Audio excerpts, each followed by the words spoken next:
And I do want to thank you all for being here. Although I want to say that what we really wanted was a one-on-one town hall with each of you. We've had our town hall with Senator Whitehouse, and I think it was extraordinary.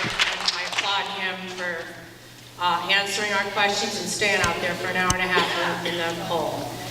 But what we're looking for is regular accessibility and interaction.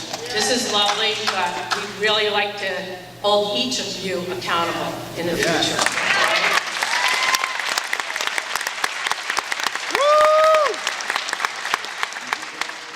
Then I want to say another thing. I think that What's the question? we're wondering where kind of the outrage is. There's a little bit of tone deafness on the stage. You all, I understand you have jobs to do.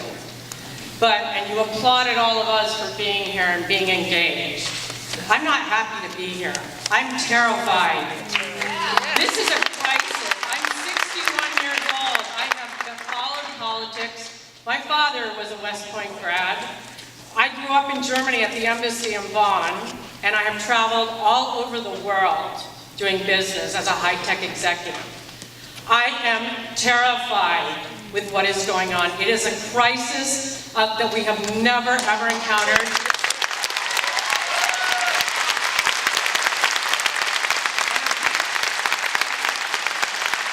Apparently our Constitution kind of isn't up for it, okay? Senator Reid mentioned that we are a country of laws.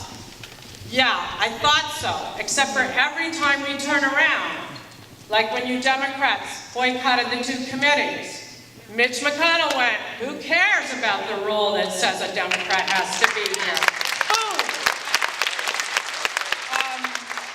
The laws you're talking about, the ethics laws, we get a judge, we get the Ninth Circuit to go, an independent judiciary, thank God, who rules against this authoritarian regime.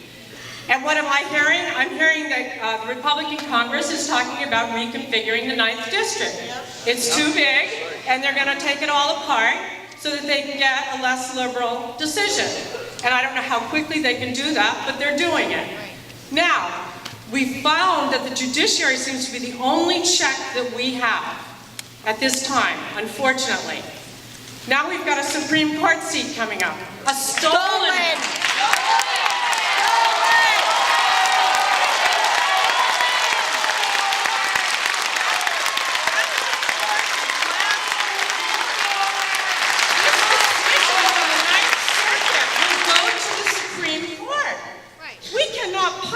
Afford to give them a conservative justice, and it's a stolen seat. It belongs to Merrick Garland or another nominee that a Democratic president nominates. There is no law that says there have to be more than 8 justices, or that there have to be 7. I am petrified that we are going to lose the one check that we have, and that's why we here are begging you to oppose and resist at every juncture.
Because we are going to hold you accountable, 2018 or 2020.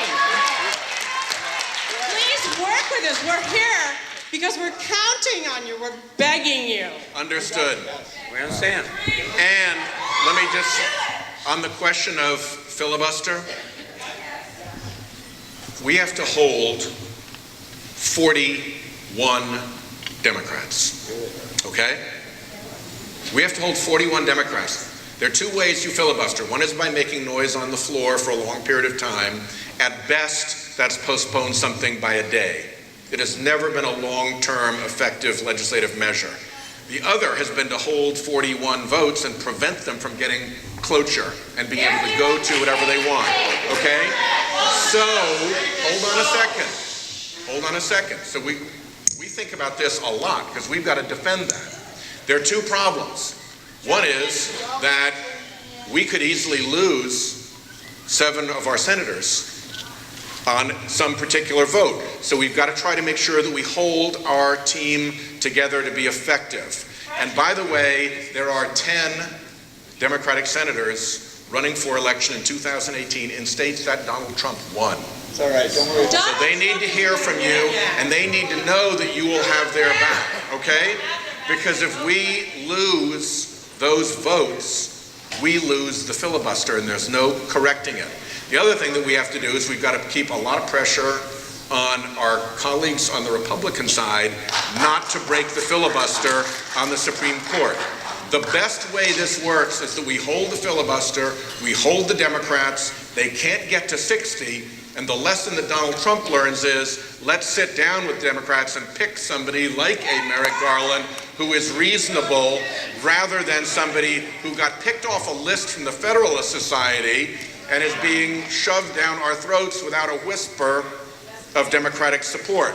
There are two ways to go, but we've got to be smart about how we play our hand, because if they break us on this, then all the things that we want are broken by losing that filibuster. Are you familiar with an organization called Indivisible? Yeah. Okay, that is what we are going to do. We are deploying Tea Party tactics, and we will be ruthless. And we have already had 20 times the momentum they had in the time that they existed. Good.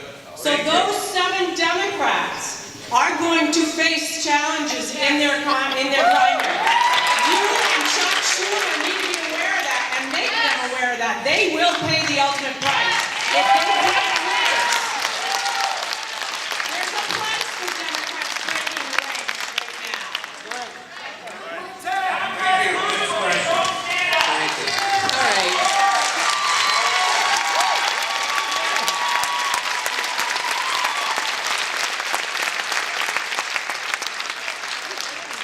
So we covered minimum wage, a living wage. We've covered women's access to health care. We're talking about the most vulnerable people in our society.